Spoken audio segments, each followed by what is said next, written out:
ఆది దైవము నీవయ్యా ఆది దైవము నీవయ్యా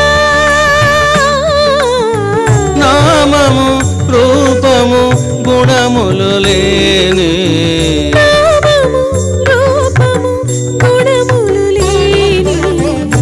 ఆత్మజ్యోతివి నీవు శివా ఆత్మజ్యోతివి నీవు శివా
గురు బ్రహ్మ గురు విష్ణు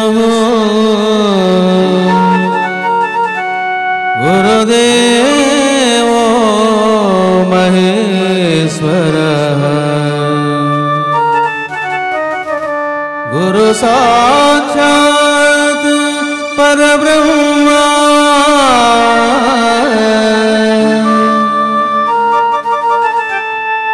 తస్మై శ్రీ గురవే నమః తస్మై శ్రీ శిరిడి సాయి దేవాయ నమః తస్మై శ్రీ శివాయ నమః తస్మై శ్రీ ఆదిపరాశక్తినే నమః తస్మై శ్రీ దత్తయోగినే నమః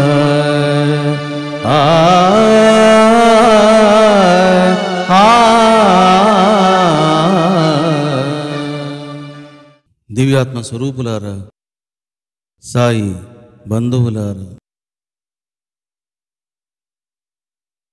ఎందరో సిద్ధ గురువుల ఎందరో మహర్షుల అనుభవ అనుభూతులే ఉపనిషత్తులు. అదేవిధంగా మన సనాతన సాంప్రదాయ సుదీర్ఘ కాలములో ఎంతోమంది యోగీశ్వరులు అవతరించారు. వారు తత్వాన్ని, ఆత్మజ్ఞానాన్ని, బ్రహ్మజ్ఞానాన్ని, యోగ విద్యను రకరకాలుగా మనకు అందించడం జరిగింది. కానీ నా అనుభూతి ఇది, బ్రహ్మజ్ఞానం అంటే ఇది, నా స్వీయ అనుభూతులు ఈ విధంగా ఉన్నాయి అని చెప్పినటువంటి మహితాత్ములు చాలా మనకు రేర్గా కనపడతారు. ఆత్మతత్వాన్ని, బ్రహ్మతత్వాన్ని ఎందరో చెప్పారు, ఎందరో గురువులు చెప్పారు, ఎందరో విద్వాంసులు కూడా చెప్పారు. నేను అంటున్నాను, సంస్కృత జ్ఞానముతో, సంస్కృత పాండిత్యముతో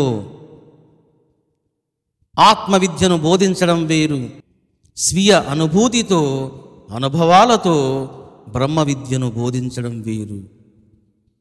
మరి ఆ విధంగా ఎవరైనా బోధించారా అని అంటే సాటి లేని మేటి యోగి రాజు ఎవరయ్యా అని అంటే ఆది శంకరాచార్యులు.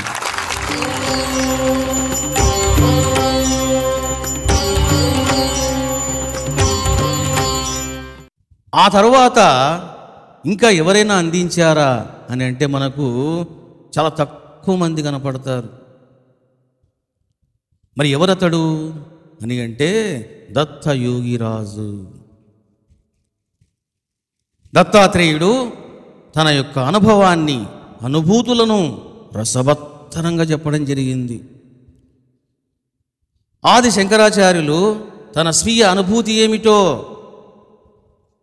అఖండంగా, అపారంగా లోకానికి అందించాడు. దత్తాత్రేయుడు 2 గ్రంథాలలో మనందరూ కూడా ఇదిగో ఆత్మజ్ఞాన భాండాగారాన్ని మనకిచ్చి ఆయన వెళ్ళిపోయాడు.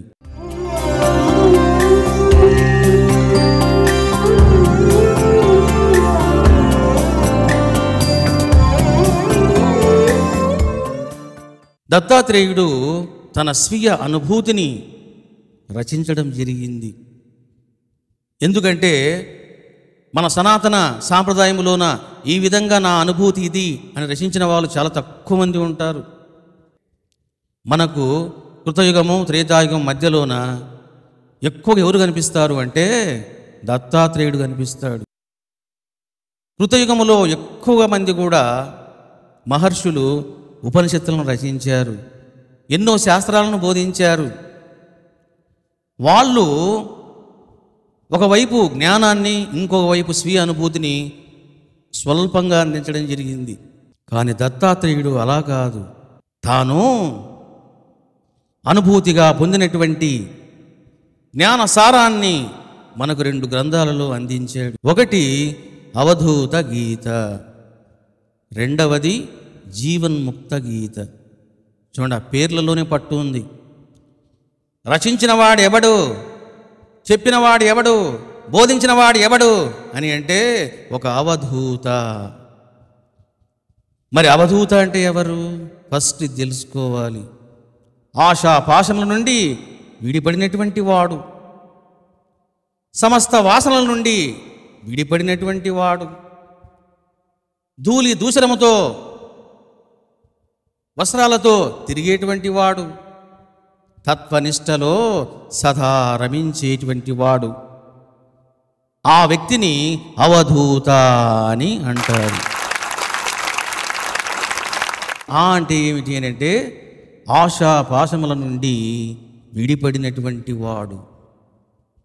అతడికి ఏ ఆశలు లేవు, సమస్త ఆశలను తాను నాశనం చేసి వేశాడు. అంటే సమస్త వాసనలను త్యజించినటువంటి వాడు, అతడిలో ఏ వాసన కూడా ఉండదు. ఇక అంటే ధూళి దూషణములతో చరించేటువంటి వాడు. బాబావారు ఏ విధంగా చరించేవాడు, దత్తుడు ఏ విధంగా ఉన్నాడో మనకు తెలియదు, కానీ బాబావారు ఏ విధంగా ఉన్నారో మనకు తెలుసు. 8 రోజులకు ఒకసారి బాబా స్నానం చేసేవాడు, పండ్లు తోముకునేవాడు కాదు. బాబా యొక్క బట్టలు ఎలా ఉండేవి? మాసిపోయిన బట్టలు ఎలా ఉంటాయో అలా ఉండేవి. బాబా అనుగ్రహం వలన నేను కొన్నిసార్లు బాబాను ధ్యానంలో దర్శించాను. బాబా ఎలా ఉన్నారు అని అంటే బాగా వంటలు చేస్తున్నప్పుడు ఆ వంటింట్లో గుడ్డలు ఉంటాయి, అవి మసిబెట్టి ఉంటాయి. అటువంటి బట్టలతో నాకు ఎన్నోసార్లు బాబా కనిపించడం జరిగింది.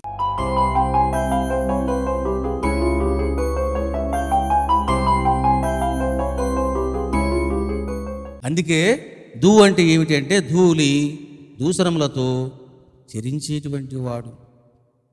ఇక అంటే ఏమిటి అని అంటే తత్వజ్ఞాన నిష్ఠుడు. ఏ పరబ్రహ్మ తత్వం అయితే ఉన్నదో దానిలో సదా రమించేటువంటి వాడు, అతడిని అవధూత అని అంటారు. అవధూత గీత అని దత్తాత్రేయుల వారు 289 శ్లోకాలతో రచించడం జరిగింది. ఈ గ్రంథాన్ని మీరు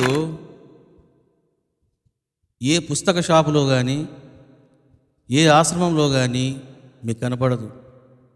కారణం ఏమిటి అని అంటే very very very standard book. శ్లోకము తాత్పర్యము ఇవ్వడం వరకే సాహసం చేస్తారు, కానీ దాని మీద వ్యాఖ్యానము చెయ్యాలి అన్నటువంటి ఆలోచన చాలామందికి భయాన్ని కూడా కలిగిస్తుంది. ఎందుకు అని అంటే అవధూత గీత అనేది స్వీయ బ్రహ్మానుభూతికి సంబంధించినటువంటి మహాగ్రంథము. అది చిన్న గ్రంథం కాదు, అనుభూతి గ్రంథం. దాన్ని రచించాలన్నా, దానిపై ఎవరైనా సరే వ్యాఖ్యానం చేయాలనుకున్నా, విశ్లేషించాలి అనుకున్నా దానికి ఏముండాలి అంటే శాస్త్రజ్ఞానం ఒక్కటి సరిపోదు, స్వీయ అనుభూతి ఉండాలి. అప్పుడు దత్తుడి యొక్క మాటల్ని అతడు క్యాచ్ చేస్తాడు. ఎస్, దిస్ ఇస్ రైట్, ఇది సరైనటువంటి వ్యాఖ్యానమని తాను రచించడం జరుగుతుంది. బాబా ఎప్పుడు ఏమి చేయిస్తాడో ఎవ్వరు తెలియదు. కొన్ని రోజుల కిందట బాబా స్టాండింగ్లో కనిపించాడు. స్టాండింగ్లో కనిపించి ఆ కనిపించినటువంటి బాబా ఒక్కసారి అలా పడుకున్నాడు. అలా పడుకొని బాబా వర్టికల్గా 2 ముక్కలయ్యాడు. నేను పొద్దున్న లేచి అనుకున్నా, ఇదేమిటో నాయన సీన్ అనుకున్నా. ఏమిటి దాని అర్థం అంటే, ఇప్పటిదాకా నీవు సుమారుగా 10 సంవత్సరాలు అనన్య భక్తితో ఏ ఉపనిషత్తును కానీ, ఏ గ్రంథాన్ని కానీ, ఏ మహాత్ముడి యొక్క జీవితాన్ని కూడా చెప్పకుండగా నా గురించే చెప్పావు. ఇక నీవు 50% ఉపనిషత్తులను, 50% నా గురించి చెప్పు అని చెప్పి బాబా వర్టికల్గా డివైడ్ అయిపోయాడు.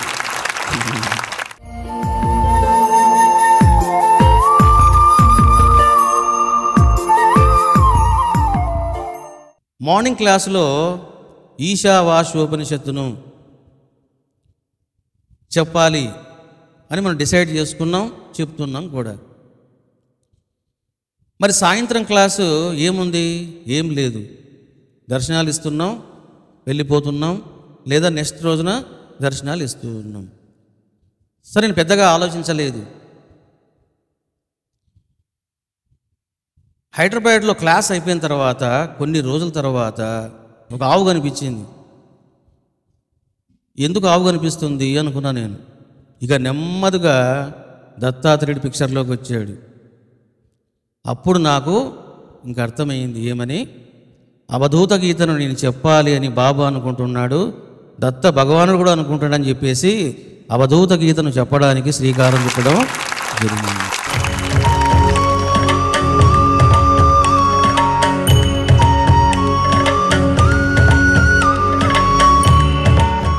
ఈ గ్రంథాన్ని 6 years బ్యాక్ చదివాను. అఖండమైనటువంటి జ్ఞానం, అది వెరీ స్టాండర్డ్ గ్రంథం. నాకు కూడా కుతూహలం అనిపించింది, ఎందుకంటే స్వీయ అనుభూతి గ్రంథం అని చెప్పేసి దానికి శ్రీకారం చుట్టడం జరిగింది.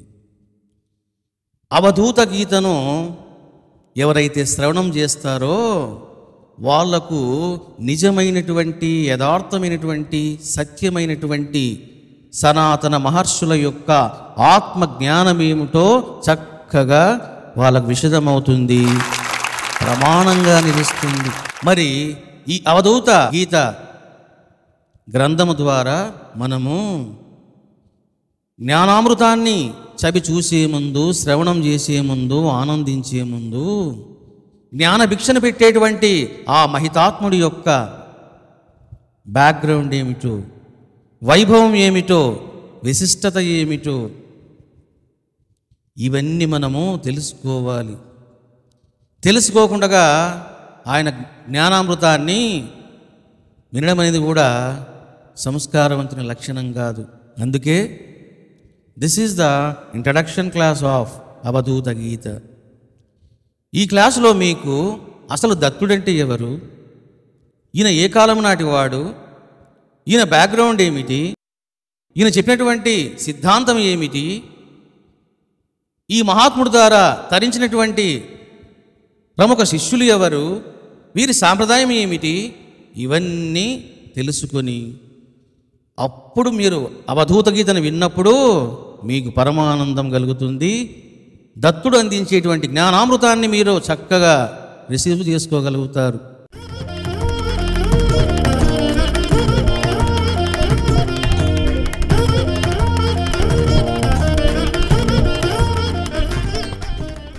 చూడండి, ప్రతి యుగములో కూడా ఎంతోమంది సిద్ధ పురుషులు, యోగీశ్వరులు, మహర్షులు అవతరిస్తూ ఉంటారు. మీరు ఏ యుగం తీసుకోండి, ఆ యుగములో అవతార పురుషులు ఉంటారు, యోగీశ్వరులు ఉంటారు, సిద్ధేశ్వరులు ఉంటారు. ఇది సర్వసాధారణం. కానీ ప్రతి యుగానికి కూడా యుగ దైవము, యుగ సద్గురువు, ఈ ఇద్దరు ప్రధానంగా ప్రత్యేకంగా ఉంటారు. ఒక్కొక్క యుగములో ఎంతమంది అయినా అవతరించవచ్చు, అది వేరే విషయం. నేను అంటున్నాను, యుగ దైవం, యుగ సద్గురువు ఇద్దరు ప్రధానంగా ఉంటారు, ప్రత్యేకంగా అవతరిస్తారు. శాస్త్రం ఏం చెబుతుందంటే 4 యుగాలలో కూడా 4 సద్గురువులు వచ్చారు. ఆ విషయాన్ని శాస్త్రం చక్కగా చెప్పడం జరిగింది. మొదటి యుగము కృతయుగము. మరి ఈ కృతయుగములో ఎవరు గురువు, ఎవరు సద్గురువు? యుగ సద్గురువు ఎవరు అని అంటే దక్షిణామూర్తియే కృతయుగ సద్గురువు.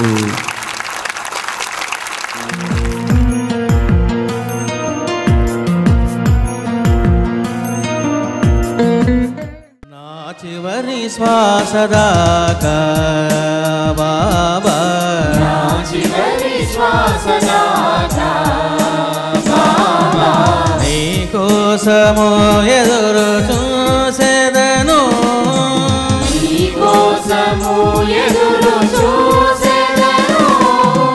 ఒకనాడు నీవు వస్తావని, ఒకనాడు నీవు వస్తావని సహనముతో నిరీక్షించెదా, సహనముతో నిరీక్షించెదా. నా ప్రాణమా శిరిడి దేవ, నా ప్రాణమా శిరిడి దేవా. పద సరి గరి సరిగా సగరిగ సగరి సదాప, సరి గరి సరిగా సగరిగ సగరి సదాపా. పద సరి గరి సరిగా సగరిగ సగరి సదాప, సరి గరి సరిగా సగరిగ సగరి సదాపా. దమగ పగరి గరి స గరి సద పద స, పగ పగరి గరి స గరి సద పద సా. దమగ పగరి గరి స గరి సద పద స, పగ పగరి గరి స గరి సద పద సా. నా చివరి శ్వాస దాకా బాబా, నా చివరి శ్వాస దాకా బాబా.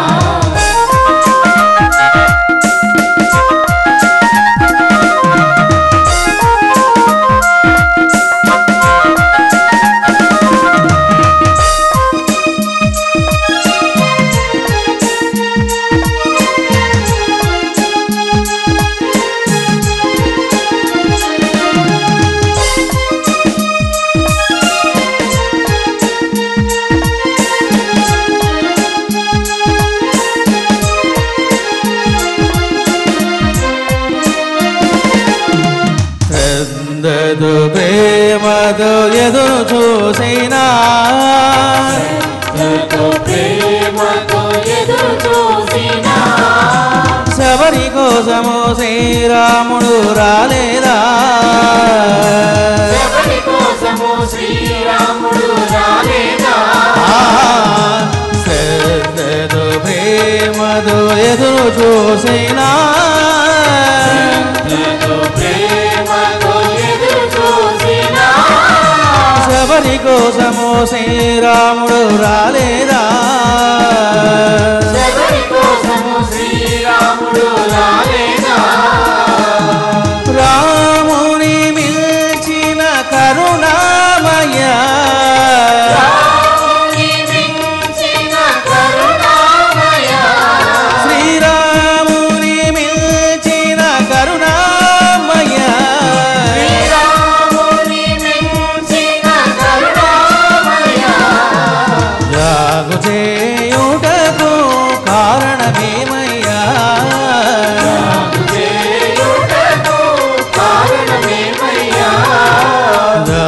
చేయుటకు కారణమేమయ్యా సాగు చేయుటకు కారణమేమయ్యా నిన్ను చూసి మై మరచి పరవశించే గడియ ఎప్పుడు నిన్ను చూసి మైమరచి పరవశించే గడియ ఎప్పుడు సాయి దేవా శిరిడి దేవా సాయి దేవా శిరిడి దేవా నా చివరి శ్వాస దాకా బాబా నా చివరి శ్వాస దాకా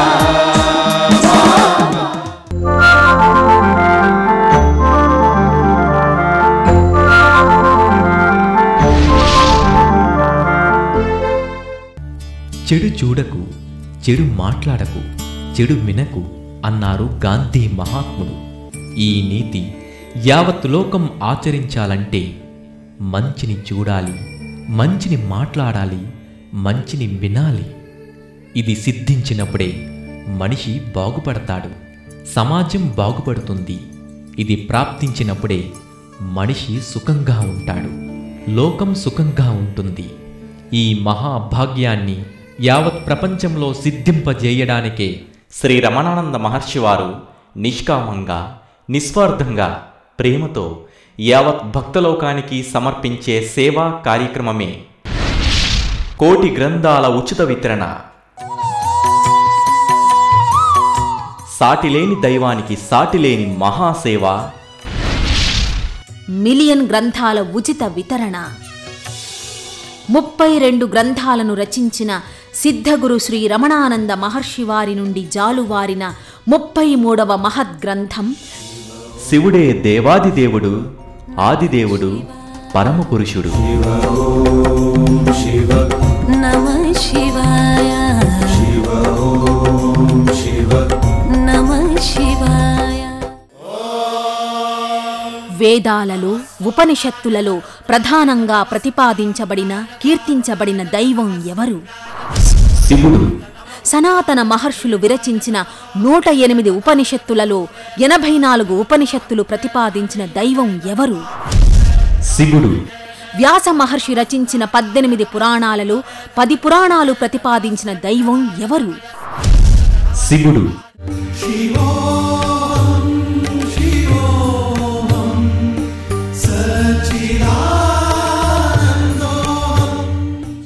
రెండు 2014 జూన్ 29 సుదినాన ఒకే రోజున 456 పేజీల మిలియన్ గ్రంథాల ఉచిత వితరణ మహాసేవలో గ్రంథదాతలుగా పాల్గొనండి.